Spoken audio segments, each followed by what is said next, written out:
आषाढी पौर्णिमा. आषाढी पौर्णिमेनिमित्त तुम्हा सगळ्यांना मंगलमय शुभेच्छा. तर आज आषाढी पौर्णिमेनिमित्त मला दोन शब्द बोलण्याची जी संधी मिळाली ते बोलण्याचा मी काही महत्त्व सांगण्याचा प्रयत्न करते.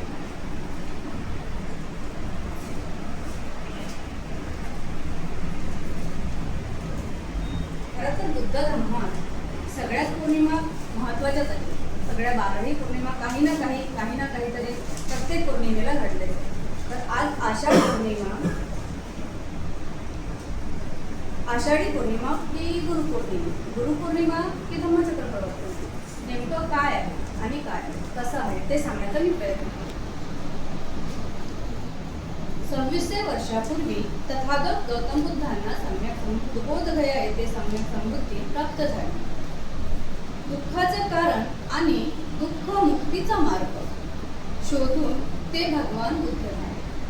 ज्ञानप्राप्तीनंतर 2 महिन्यांनी आषाढी पौर्णिमेच्या म्हणजे याच दिवशी ते सारनाथ येथे ऋषी मृगदा येथे पोहोचले. त्यांनी तेथे पंचवर्गीय भिक्खूंना धम्म उपदेश दिला. हा उपदेश गौतम बुद्धाचा. हा उपदेश दिला तर याच उपदेशाला धम्मचक्र प्रवर्तन ही सुक्त असं म्हटलं जातं. त्यासाठी म्हणून ते प्रसिद्ध आहे. याच दिवशी धम्मचक्र गतिमान झाले आणि मध्यम मार्गाची दिशा खुली.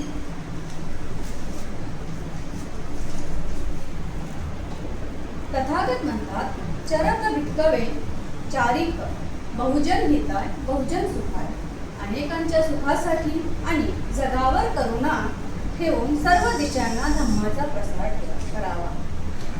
या आषाढी पौर्णिमेच्या दिवशी भिक्खू संघाची स्थापना झाली. तर याला बुद्ध धम्म संघ या त्रिरत्नांचं स्वरूप म्हणून या आषाढी पौर्णिमेला संघ दिवस म्हणून पण ओळखलं जातं. तर धम्माचा प्रसार झाला म्हणून धम्म दिवस म्हणून पण ओळखलं जातं. भगवान बुद्धांचा महापरिनिर्वाणानंतर त्यानंतर दुसरी गोष्ट सांगते. भगवान बुद्धांच्या महापरिनिर्वाणानंतर राजगृह येथे 500 भिक्खूंनी पहिली धम्मसंगीती घडवली. ही धम्मसंगीती सुद्धा याच दिवशी म्हणजे याच पौर्णिमेला झाली. हा महत्त्वाचा टप्पा सुद्धा याच पौर्णिमेला ठरला. ही महत्त्वाची घटना सुद्धा या आषाढी पौर्णिमेच्या दिवशी होती. आषाढी पौर्णिमेपासून वर्षावासाची सुरुवात सुद्धा याच दिवशीपासून होते. तर या भिक्खू एका विहारात राहून ध्यान, अध्ययन आणि धम्मप्रसार करतात आणि याच दिवशी पंचवर्गीय भिक्खूंना शास्ता म्हणून स्वीकारले. परंतु भगवान बुद्धांनी स्वतःला गुरु म्हणले. त्यांनी कधी स्वतःला गुरु म्हणलं नाही, तर कल्याण मित्र मानले आणि मी मुक्तिदाता नसून मार्गदाता आहे हे त्यांनी जगाला सांगितले. आज त्यांचा संदेश संपूर्ण जगाला नवी दिशा देतो. म्हणूनच आषाढी पौर्णिमा हा केवळ सण नसून मानवतेच्या कल्याणाचा ऐतिहासिक दिवस आहे. याच वर्षी आपण आता सरांनी सांगितलं की आपण काय करायला पाहिजे किंवा एकजूट व्हायला पाहिजे. एक काडी कुठलीही तोडल्या जाते. जर त्याचा संघ असला तर तोडल्या जात नाही. म्हणून एकजूट व्हायला पाहिजे. आज अमेरिकेसारख्या देशामध्ये भगवान बुद्धांचा धम्म निमित्त कॉन्स्टिट्यूशन USA नावाचं मोठं बौद्ध संमेलन 26 जुलै येथे झालं आहे. तर अनेक बुद्धांनी आणि धम्मज्ञान या आणि शांततेवर मार्गदर्शन केले. तर बाहेर देशात या सगळ्या गोष्टी होते. आपला देश का मागं राहते याकडे थोडं लक्ष देण्याची गरज आपल्या सर्वांनाच आहे. शंभरकर मॅडम फार सविस्तर पद्धतीनं आपल्याला मार्गदर्शन केलेलं आहे. यानंतर सर्वांना तर सगळ्यात आधी सगळ्यांना धन्यवाद मला इथे बोलवण्यासाठी. मी खरे साहेबांना भरपूर वर्ष झालं ओळखतो. गांगुडे साहेबांना सुद्धा ओळखतो. मला इकडे सगळ्यांनी आधी म्हणजे पहिल्यांदा बघितलं असेल, पण जर कोणाला लक्षात असेल अरुण वाघमारे साहेब कोण असायचे, मी त्यांचा भाचा आहे. तर त्यांच्याबरोबर आधी यायचो पण लहान होतो. पण आता भरपूर वर्षानंतर मला परत सगळ्यांबरोबर भेटण्याची संधी भेटली, त्यासाठी धन्यवाद. आणि दुसरी गोष्ट, आता भरपूर चांगल्या पद्धतीने सगळ्यात आधी मोरे साहेबांनी किती सुंदर कथा सांगितली मॅडमनी आणि दुसऱ्या मॅडमनी आता ज्या आल्या त्यांनी पण किती सुंदर पद्धतीने आपल्याला पौर्णिमेबद्दल सांगितलं. आणि साहेबांनी एक टॉपिक इथे डिस्कस करायचा होता, त्यांना एकदम डिटेलमध्ये डिस्कस करायचा होता. पण तो टॉपिक असा होता की आपली लोक भरकटतात, पण ती भरकटतात ऍक्च्युली कशाला. मी तुम्हाला खरं सांगायला, मी जेवढा अभ्यास केला त्याच्या हिशोबाने मी तुम्हाला काही गोष्टी, काही पॉईंट्स जे मी ऑब्झर्व केले ते तुम्हाला सांगू इच्छितो. की पहिलं कारण असं आहे की ती भरकटतात का, कारण ते घाबरलेले असतात.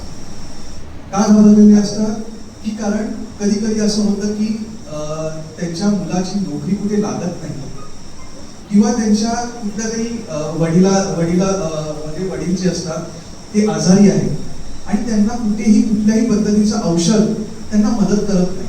मग आता ह्या सिच्युएशनमध्ये जे कम्प्लिटली अनकंट्रोलेबल सिच्युएशन आहे, त्या सिच्युएशनमध्ये कोण त्यांना मदत करणार. त्यावेळी त्यांच्या डोक्यात येतं किंवा त्यांच्या आजूबाजूवाले सांगतात की त्यांना देव मदत करणार. त्यावेळी ते देवाकडे जातात की बाबा आम्ही हारलो, आता तूच आम्हाला आशीर्वाद दे. पण त्यांना हे माहिती आहे, त्यांना बरोबर जे आपली माणसं असतात त्यांना माहिती असतं की देव आशीर्वाद देत नाही.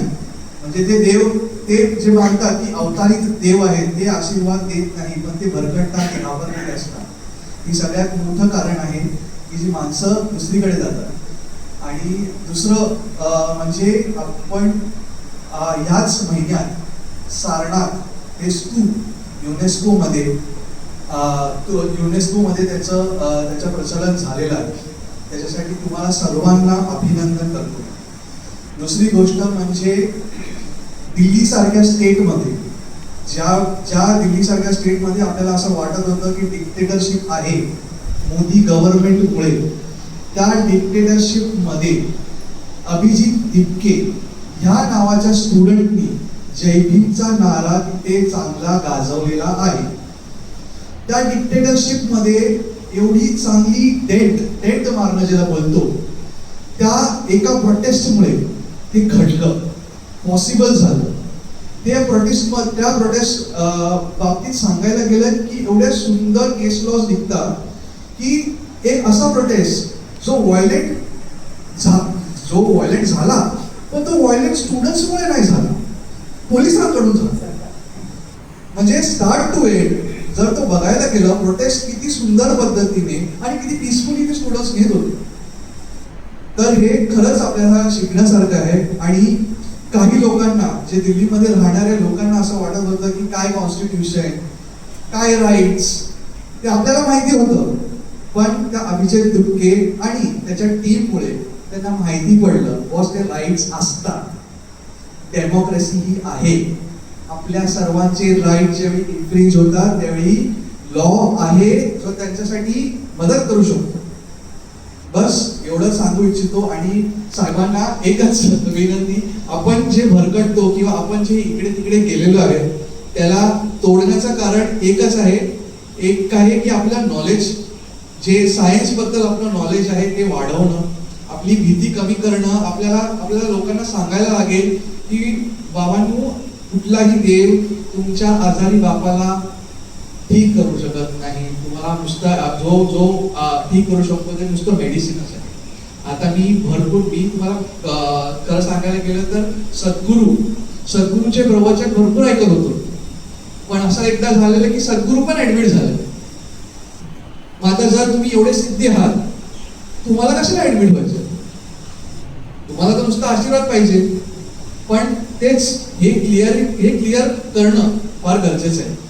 आणि हेच मला बोलण्याची संधी दिली म्हणून धन्यवाद. थँक्यू.